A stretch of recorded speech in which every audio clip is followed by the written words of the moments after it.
Good morning everyone. आज हम पढ़ने वाले हैं क्लास 8 का पहला चैप्टर, जियोग्राफी का पहला चैप्टर रिसोर्सेज। ये बहुत ही इम्पोर्टेंट चैप्टर है क्लास 10th में, क्योंकि ना हालांकि जियोग्राफी के सभी चैप्टर्स ही इम्पोर्टेंट है। तो चलिए शुरू करते हैं। तो गाइस, रिसोर्सेज, इसमें ना ये चैप्टर शुरू होता है दो बच्चे मोना और राजू और उनकी अम्मा से। मोना और राजू उनके अम्मा से पूछती है कि लुक, इन चीज़ों को देखिए, कपड़े, यूटेंसिल्स मतलब बर्तन, और चावल के दाने, और एक कोम, हनी, पुस्तक, बुक्स। हाँ, each of this has a use. हाँ, that is why they are important. उनकी अम्मा कहती है कि ये चीज़ें इम्पॉर्टेंट है, हाँ, क्योंकि यह है रिसोर्सेस। तो गाइज, अगर मैं आपको एक इंटरप्ट करूँ तो यह चीज़ आपके क्वेश्चंस में ना मोस्टली 8 साल तक के स्कूल्स में ना आपको बिहाइंड टेक्स्ट बुक क्वेश्चंस पूछे जाते हैं। बिहाइंड टेक्स्ट बुक्स ये वाले क्वेश्चन पूछे जाते हैं, पर ना कुछ स्कूलों में इन बिटवीन टेक्स्ट बुक्स भी क्वेश्चन पूछे जाते हैं। सो मैं इस बार रिस्क नहीं लूँगा, मैं आपको इस बार सब कुछ पढ़ाऊँगा। सो गाइज, आपके स्कूल में यह क्वेश्चन ज़रूर ही पूछा जाएगा, क्योंकि ना टीचर्स को यह क्वेश्चन पूछने में PA1 में, मतलब पीरियोडिक टेस्ट या फिर समय तो टेस्ट में सिलेबस याद रहता है। हिस्ट्री के भी लोग टीचर्स क्वेश्चन पूछते हैं, पर पीरियोडिक टेस्ट में व्हाट इज़ अ रिसोर्स, हाँ, ये 1 मार्क्स के लिए या फिर मोस्टली 1 मार्क्स के लिए पूछा जाता है। अगर 2 मार्क्स के लिए पूछना हो तो वो क्वेश्चन को एक्सटेंड कर दे, व्हाट इज़ अ रिसोर्स। तो फिर आप इसका आंसर क्या लिखेंगे? Anything that can be use to satisfy a need is a resource. मतलब हमारे एनवायरनमेंट में, हमारे आजू बाजू में हमें क्या भी चीज़ें मिलती हैं, हमें क्या भी थिंग्स, ऑब्जेक्ट्स, सब्सटेंसेस मिलते हैं, वो सब रिसोर्सेज है। Anything that can be use to satisfy a need. अब मतलब अगर मुझे खाना चाहिए, अगर मुझे भूख लगी है और मुझे खाना चाहिए, तो खाना एक रिसोर्स है, क्योंकि वो हमारे नीड्स को सेटिस्फाई कर रहा है। अगर मुझे लिखने के लिए पेंसिल चाहिए और अगर मुझे पेंसिल मिल गया, तो यह एक रिसोर्स है। तो anything that can be use to satisfy a need is a resource. इसके कुछ एग्जांपल्स दिए गए हैं। The water you drink when you are thirsty, the electricity you use, rickshaw, text book या फिर वेजिटेबल्स, ये सब ना एग्जांपल्स हैं। इसके एग्जांपल्स ना ऑलमोस्टली पूछे जाते हैं। आप आपके ओन एग्जांपल्स भी लिख सकोगे। Pencil, scale that you use in a daily life, okay, that can satisfy need. Pencil satisfies a need. Water, when you are thirsty, it satisfies a need by washing out the thirst. So आप examples आपके और में लिख सकेंगे। हाँ, अब utility क्या है? यूटिलिटी, इसका क्वेश्चन आपके टीचर MCQ या फिर 1 मार्क्स में ना जरूर मोस्टली पूछेंगे। हाँ, तो फिर यूटिलिटी क्या है? वाटर, इलेक्ट्रिसिटी, रिक्शा, वेजिटेबल्स और टेक्स्ट बुक, इन सब चीज़ों में ना क्या तो कॉमन है। क्या कॉमन है? इसका मतलब यह है कि इन सब चीज़ों को ना हमने यूज़ किया है। यूटिलिटी का मतलब यह है कि इन चीज़ों को हमने यूज़ किया है। यूटिलिटी और यूजेबिलिटी, इधर ही उन्होंने इनडायरेक्टली मीनिंग दिया है। यूटिलिटी का मतलब यूजेबिलिटी, और मतलब same meaning, is what makes an object और सब्सटेंस अ रिसोर्स। सो फिर जब हम किसी चीज़ को यूज़ करते हैं तब वो रिसोर्स बनता है। और एक question, how does something become a resource? Teachers ये क्वेश्चन ज़रूर पूछेंगे अगर आपको क्वेश्चन 3 मार्क्स में डालना है। What is the resource, how does something become a resource, तब आप क्या आंसर दोगे? Resource is anything that can be use, anything that can be used to satisfy a need. Things become resource only when they have a value. It use or utility gives it the value. All resources have some अब value क्या है? Value का मतलब यह है कि importance, कि value indirectly importance, पर आप लोग ना इम्पोर्टेंस मत लिखना, आप लोग लिखना वैल्यू मीन्स वर्ड। हाँ, ये आपके टीचर MCQ में डाल सकेंगे। 20 मार्क्स को, कुछ स्कूलों में 40 मार्क्स के पेपर रहते हैं, इसलिए ना मतलब चल जाता है। Value means worth. Some resources have economic value, some do not have. अब वैल्यू का मतलब, अब इस पेंसिल का वैल्यू है क्योंकि हम इससे लिख सकते हैं और ये हमारे नीड्स को भी सेटिस्फाई करता है। सो हम इस पेंसिल के एग्जांपल से हम इस पूरे लेसन को पढ़ लेंगे। अब इन शॉर्ट हम इसे कवर अप कर देंगे। Anything that can be used to satisfy a need is a resource. हाँ, यूटिलिटी और usability is what makes an subject और substance a resource. Things become resource only when they have a value. हाँ, value means what. अगर आपके teacher ने 5 marks को ये question डाला तो आप सब लोग इसे इजी से लिख सकेंगे. इन सब चीज़ों का आप इजी से लिखना चाहिए ही होगा. अगर आपके टीचर ने वैल्यू के ऊपर 2 मार्क्स के क्वेश्चन डाला तो आप क्या लिखेंगे? Value means what. Things become resource only when they have a value. फिर इट इज इट्स यूज और use utility gives it the value और रिसोर्सेज हैव सम वैल्यू. फिर आप क्या लिखोगे? Some resources have economic value, some do not. अगर आप इसे लेके देखेंगे ना तो फिर क्या एग्जाम्पल भी इधर ही दिया गया है, आप इसे पढ़ लेना. मतलब अगर वैल्यूएबल गोल्ड डायमंड प्रॉपर्टी को ना वैल्यू है, मतलब इकोनॉमिक वैल्यू है, आप इसे पैसे से ही खरीद सकेंगे. पर ब्यूटीफुल लैंडस्केप, सीनरी, माउंटेन्स, नदी, बीचेस, इन सब चीज़ों का ना पैसे का मोल नहीं है. But both are important and satisfy human needs. जगह some resources can become economically valuable with time. इधर एग्जाम्पल भी दिया गया है. मतलब हमारे दादी नानी जी के होम रेमेडीज, मतलब घर के नुस्खे, नॉट रेमेडीज, नुस्खे have no commercial value today, but if they are patented and sold by a medical firm tomorrow they could become economically valuable. I hope so आपको ये फर्स्ट पेज समझ में आ गया होगा. तो फिर let's go to the second page. Guys, ये आपका होमवर्क है, आप इसे ना कमेंट्स में लिख दीजिएगा. List all 5 resources you see in your home and 5 you see in your classroom. बहुत ही सिंपल और इजी सा होमवर्क है, आप इसे प्लीज़ कमेंट सेक्शन में लिख दीजिएगा. So guys, what are the 2 important factors that can change substance into resources? Teachers ना 1 marks 2 marks के लिए ना अगर उन्हें क्वेश्चन बनाना होगा. देखिए बात क्या है कि स्कूल के टीचर्स ना, कुछ टीचर्स 8th स्टैंडर्ड ना को हल्के हल्के में लेते हैं और फर्स्ट PA1 में ना सिर्फ 1 1 2 या फिर 3 चैप्टर्स ही सिखाते हैं. इसलिए ना उनको 40 मार्क्स हो तो फिर 3 4 मोस्टली 3 20 मार्क्स को 2 चैप्टर्स. हाँ, इसलिए ना वो ना क्वेश्चंस के लिए ऐसे क्वेश्चंस ही ढूंढते हैं. इसलिए ना आप आपको ना एवरी लाइन पढ़ना होगा. और 10th में ना यही बहुत इंपॉर्टेंट है. Time and technology are 2 important factors that can change substance into resource. अब आपको टाइम तो बताइए. अगर टेक्नोलॉजी क्या है? It is the application of latest knowledge and skill in doing और मेकिंग थिंग्स. ओके, टेक्नोलॉजी का मोस्टली ना मतलब मोबाइल्स या फिर आप बोले तो कंप्यूटर, PCs, लैपटॉप, डेस्कटॉप ना, ये सब टेक्नोलॉजीज में आते हैं.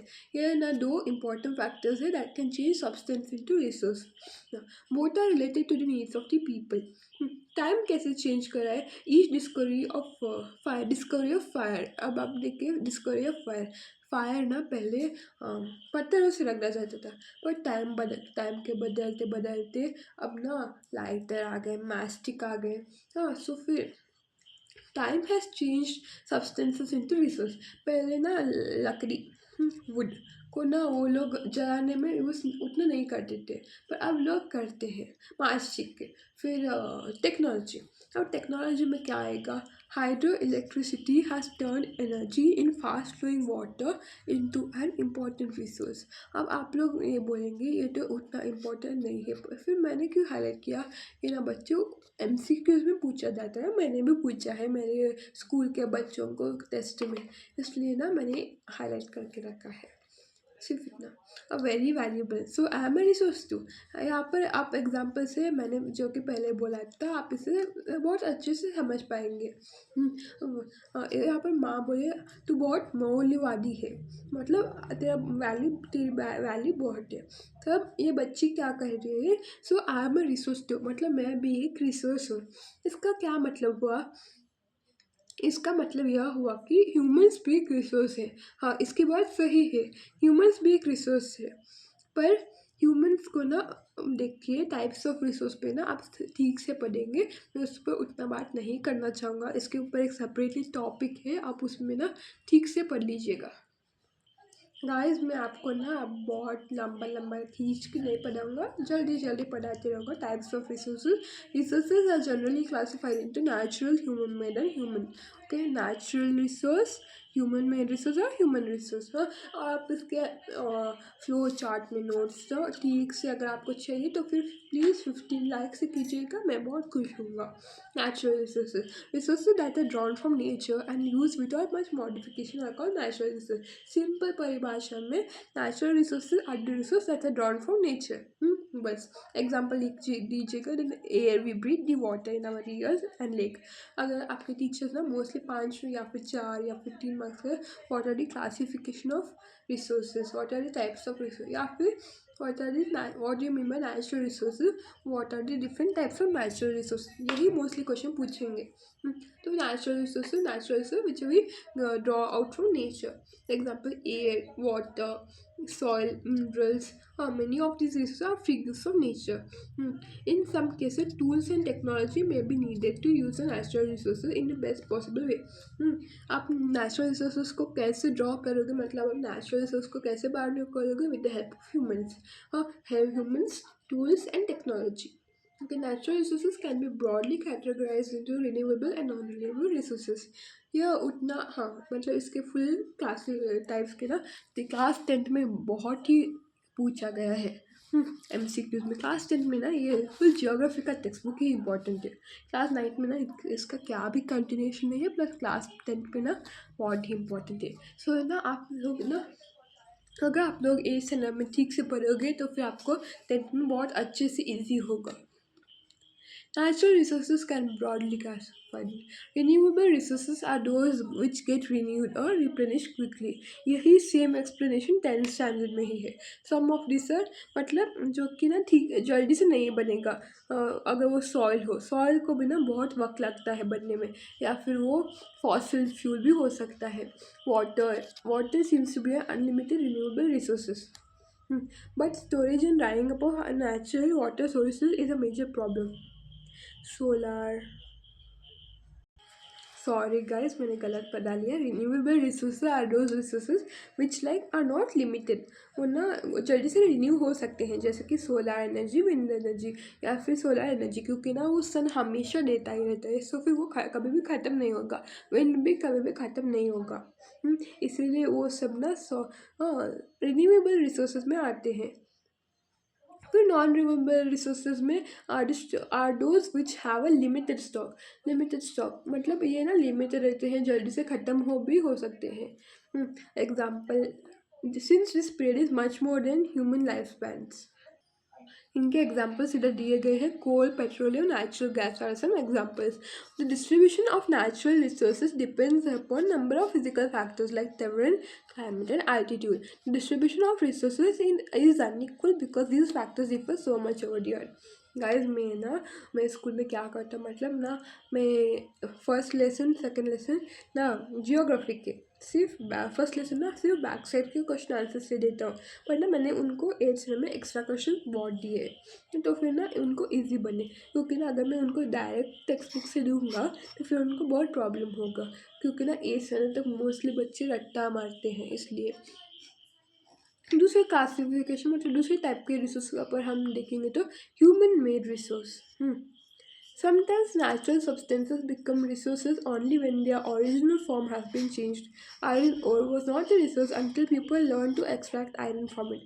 People use natural resources to make buildings, bridges, roads, machinery, and vehicles, which are known as human-made resources. Technology is also human-made resources. अब human-made resources का मतलब क्या है? Human-made resources का ये मतलब है कि natural resources को ना हम लोग यूज़ में कैसे लाएंगे। अगर आपको वुड है, वुड को अगर आपको फर्नीचर में लाना है, आयरन ओर को अगर आपको आयरन मेटल में लाना है, या फिर बॉक्साइट को आपको एल्यूमिनियम में लाना है, तो फिर आप ह्यूमन मेड रिसोर्सेज का इस्तेमाल करेंगे। अगर टेक्नोलॉजी भी एक ह्यूमन मेड रिसोर्स है, तो people like earth use natural resources to make human made resources, said Mona, nodding in understanding. Yes said Raju.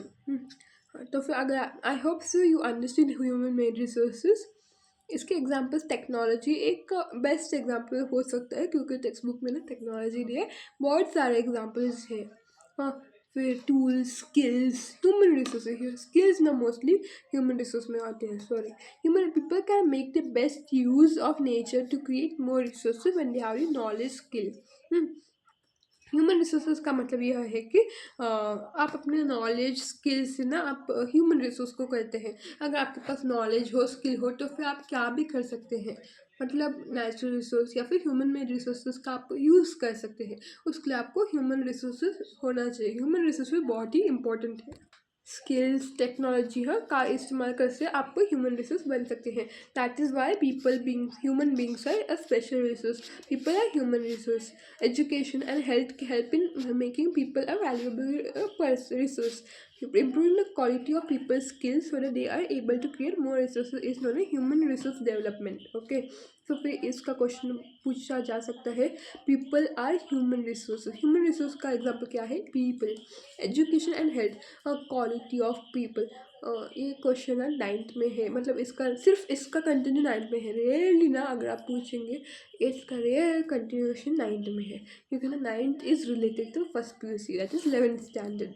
इसलिए ना मतलब वो तो बेसिक है ना 11th स्टैंडर्ड के लिए, पर 8th स्टैंडर्ड का बेसिक है 10th के लिए, 10th स्टैंडर्ड का बेसिक है 12th के लिए। अगर आप मैथ्स में पढ़ोगे 10th में तो फिर आपको ट्रिग्नोमेट्री और ये वो चैप्टर्स भी आएंगे। तो फिर human resource development, what do you understand by human resource development, teacher ज़रूर पूछेंगे question. Education and help in making people a valuable resource. Improving the quality of people's skill so that they are able to create more resource is known as human resource development. इसका अर्थ क्या है, हम लोग ना लोगों के skills को इम्प्रूव करेंगे, इसलिए ना इससे ना मोर रिसोर्सेस क्रिएट होगा। अगर हम टेक्नोलॉजी, अगर हम लोगों को एजुकेट करेंगे तो फिर उनका, अगर हम साइंस इंजीनियर के स्ट्रीम पर हम उनको बहुत एजुकेट करेंगे तो फिर बच्चे खूब इंजीनियर्स बनेंगे, जो कि एक रिसोर्स है। सो improving the people's skill or the quality of people's skill so that they are able to create more resource is known as human resource development. I hope so कि बच्चों की ये बहुत क्लियर है, प्लीज़। सो फिर अब हम आएंगे कंजर्विंग रिसोर्सेज। कंजर्विंग रिसोर्सेज बहुत ही इंपॉर्टेंट है। इसमें एक टॉपिक आता है sustainable development. What is sustainable development, ये क्वेश्चन 10th स्टैंडर्ड में भी पूछा जाता है। इसके बारे में इकोनॉमिक्स में भी रिलेटेड है, जियोग्राफी में भी रिलेटेड है, और रियो डी जेनेरियो, बहुत टॉपिक्स आपको आएंगे। फिर आपको ये आईटी और कम्युनिकेशन स्किल्स में ये 5th चैप्टर है ग्रीन स्किल्स, आपको ये क्वेश्चन उसमें भी आएगा। What do you mean by sustainable development. Conserving resources, यहाँ पर दिया गया है कि मोना को एक ड्रीम आया था कि ऑल रिसोर्सेज स्कैर्स हो गए, मतलब कुछ भी नहीं बचा, लोगों ने पेड़ काट कर रिसोर्सेज को स्के कर दिया है। तब उस मोना ने मम्मी को पूछा कि क्या ये सच में हो सकता है। तब मम्मी ने मतलब अम्मा ने बोला जी हाँ बिल्कुल हो सकता है, अगर हम रिसोर्सेज को केयरफुली यूज़ नहीं करेंगे और उनको कंजर्व मतलब सेव नहीं करेंगे फ्यूचर जनरेशन के लिए। अब क्वेश्चन आएगा, what do you mean by resource conservation and sustainable development. Using resources carefully and giving them time to get renewed is called resource conservation. इसका मतलब क्या है, मतलब हम अगर रिसोर्सेज को केयरफुली संभाल के यूज़ करेंगे और ना उन्हें टाइम देंगे रिन्यू करने के लिए, रिन्यू मतलब उनको वापस ये करने के लिए, तो फिर वो वापस लाने के लिए, तो फिर ये रिसोर्स कंजर्वेशन कहलाता है। बैलेंसिंग सस्टेनेबल डेवलपमेंट को ना आपको ये बॉक्स वाला एक्सप्लेनेशन बहुत ठीक से है, इसलिए ना आप ये एक्सप्लेनेशन ठीक से पढ़िएगा। मतलब सस्टेनेबल डेवलपमेंट का मतलब क्या है, मतलब हमें रिसोर्सेज को यूज़ करना है, पर वैसे यूज़ करना है कि मतलब अभी अगर अब हम पूरा यूज़ कर रहे हैं तो नेक्स्ट जनरेशन हमें, हमारे पोते या फिर हमारे बच्चों के बच्चों को वो तक भी वह पहुँचे, मतलब हमारे फ्यूचर जनरेशन को भी वह पहुँचे। उसे हम सस्टेनेबल डेवलपमेंट करते हैं। मतलब डेवलपमेंट होना चाहिए पर इस रीति से होना चाहिए, मतलब अगर हम रिसोर्सेज को हम अब सारा यूज़ कर लेंगे तो नेक्स्ट जनरेशन को क्या मिलेगा, यही है। There are many ways of conserving resources. कैसे कंजर्व कर सकते हैं, by contribute by reducing consumption. अगर हम रिसोर्सेज को कम यूज़ करेंगे तो वो से बचेगा। रिसाइकलिंग, हम अगर कुछ रिसोर्सेज को रिसाइकल करें तो, और इलेक्ट्रिसिटी और using thing, 3R, recycle reduce reuse, ये 9th स्टैंडर्ड में एम्प्लॉयबिलिटी स्किल्स में आता है। Ultimately it makes a difference because all our lives are linked. यही है इस पैराग्राफ में। लास्ट को थोड़ा एक्टिविटी है जो कि टीचर्स नहीं पूछते, फिर भी मैं बता दूंगा। आप लोग इसे पढ़कर भी स्किप कर सकते हैं। यहाँ पर यह कह रहे हैं कि इन चीज़ों में से, बास्केट में से कपड़े को निकाल कर वो उनके जान पहचान के फैमिली मेम्बर्स को दे देंगे, ताकि ना मतलब I am going to be very careful not to waste paper. वो इनमें से एक लड़की, इन 2 लड़कियों में से एक जेसी नाम की लड़की ने बोला, many trees are cut down to make paper, she explain. मतलब बहुत सारे पेड़ों को काटा जाता है एक पेपर बनाने के लिए। I will see the electricity is not wasted in. भाई साहब, ये भाई साहब यहाँ पर इलेक्ट्रिसिटी को मतलब स्विचेस को ऑफ कर रहे हैं। क्योंकि electricity come from water and coal. मतलब वाटर और कोल रिसोर्स है, और ना कोल बनने में बहुत समय लेता है, इसलिए कोल ना जल्दी मतलब बहुत टाइम लेता है बनने को। इस फोटो में एक दीदी यह कह रही है कि वो पानी को वेस्ट नहीं करेगी, क्योंकि every drop of water is precious. हर बूंद ना महंगी होती है। हाँ, together we can make a difference, chorus to children. उन 4 बच्चों ने कहा कि हम टुगेदर साथ मिलकर व्यत्यस्त लाएंगे, एक डिफरेंस लाएंगे, एक चेंज लाएंगे। अगर मैं नहीं तो कौन? These are some of the things Mona, Raju and friends did. What about you? How are you going to help in conserving resources? या मतलब हमें उत्साह रहे, मतलब हमें भी कर रहे हैं कि हमें भी इस रिसोर्सों को कंजर्व करना चाहिए। हमें भी मतलब हम कब शुरू करेंगे रिसोर्सों को कंजर्व करने के लिए? अगर आप पूछेंगे तो वाटर इज़ नॉट वेस्टेड। ये फोटो यहाँ पर दिया गया है। ये लड़की यहाँ पर नल को बंद कर रही है। सो यही है, we will give it to everyone. और क्या ही बोलूँ, चैप्टर हमारा ऑलमोस्टली डन हो चुका है। या लास्ट पैराग्राफ है, the future of a planet and this people is linked with our ability to maintain and preserve the life support system that nature provides. Therefore, it is our duty to ensure that all uses of renewable resources are sustainable, the diversity of life on the earth is conserved, the damage to natural and environmental system is minimized. यहाँ पर ये कह रहा है, therefore it is our duty to ensure that all uses of renewable resources are sustainable। मतलब जो भी हम यूज़ कर रहे हैं ना रिन्यूएबल रिसोर्सेज को, वो सस्टेनेबल रहे। मतलब रिन्यूएबल रिसोर्सेज का प्रॉब्लम यह है कि यह बहुत समय लेता है बनने के लिए, इसलिए हम इसे इन चीज़ों के ऐसे यूज़ करना है मतलब वो फ्यूचर जनरेशन्स के लिए भी इस्तेमाल में आ सके। तो diversity of life on the earth is conserve, मतलब इस धरती पर जीवन चलना चाहिए। The damage of the natural environmental system is minimize. मतलब यहाँ पर ना CBSE मतलब NCERT के लोगों को भी पता चल गया है कि डैमेज टू नेचुरल एनवायरमेंट रुक ही नहीं सकता। मतलब नेचुरल एनवायरमेंट के लिए ना डैमेजेस रुक ही नहीं सकते, इसलिए ना उन्होंने मिनिमाइज करके बोला है। यहाँ पर सम प्रिंसिपल्स है सस्टेनेबल डेवलपमेंट के, आप इन्हें पढ़ लेना। रेयरली पूछा जाता है क्वेश्चन इस पेपर पर। अब हम आंसर द फॉलोइंग पर जाएंगे। उसके पहले है tick the correct answer.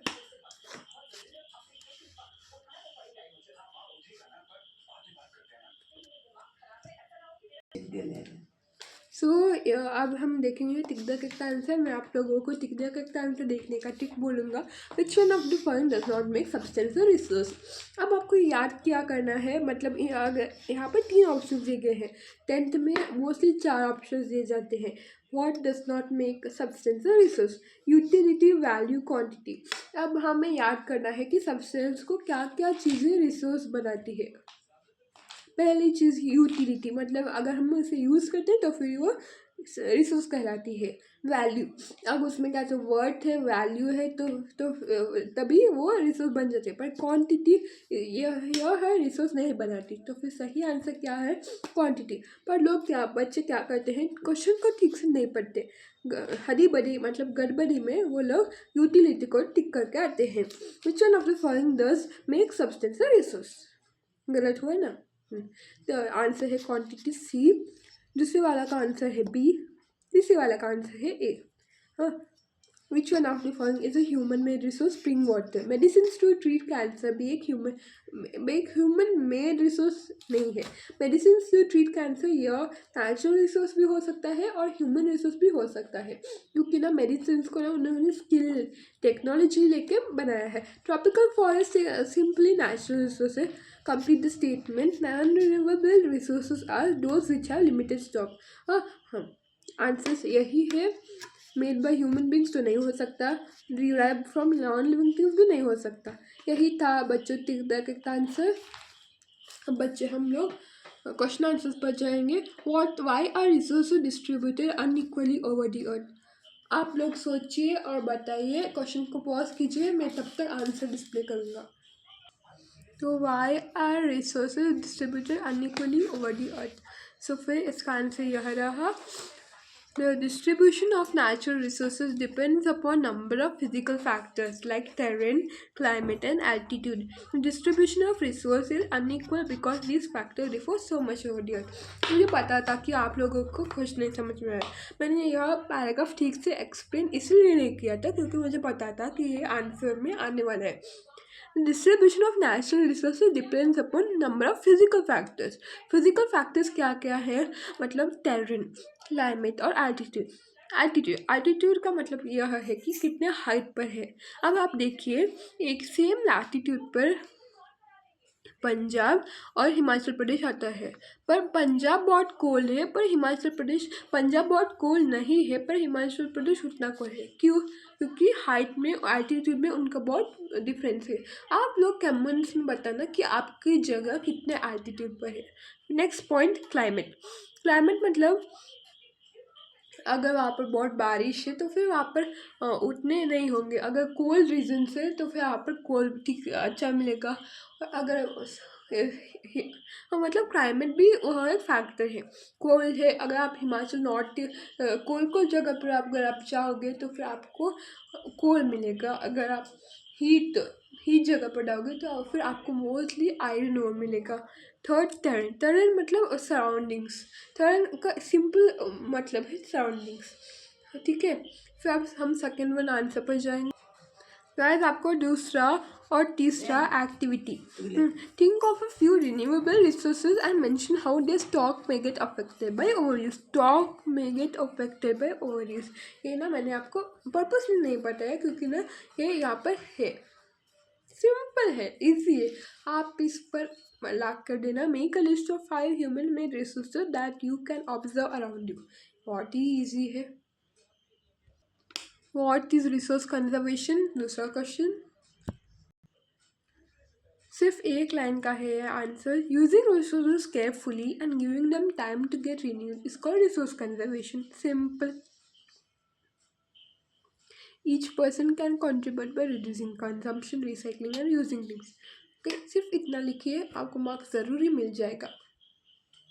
Y are human resources important?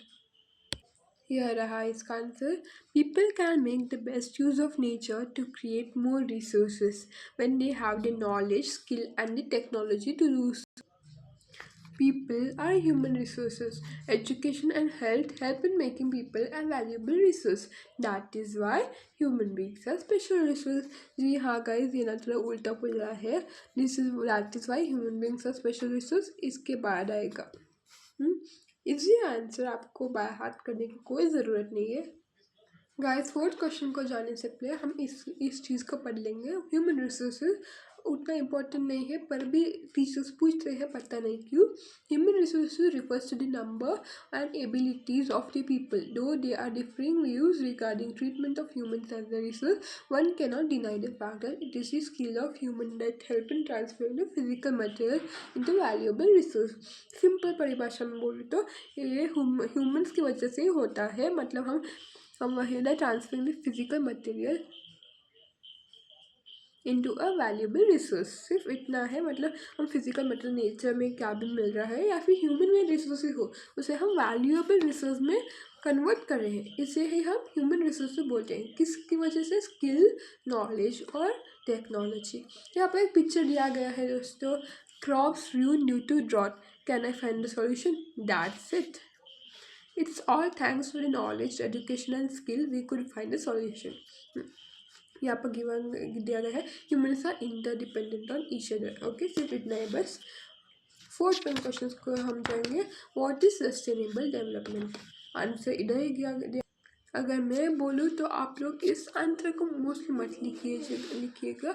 आप इस आंसर को लिखिएगा. Carefully utilizing resources so that besides meeting the requirements of the present also take care of future generation.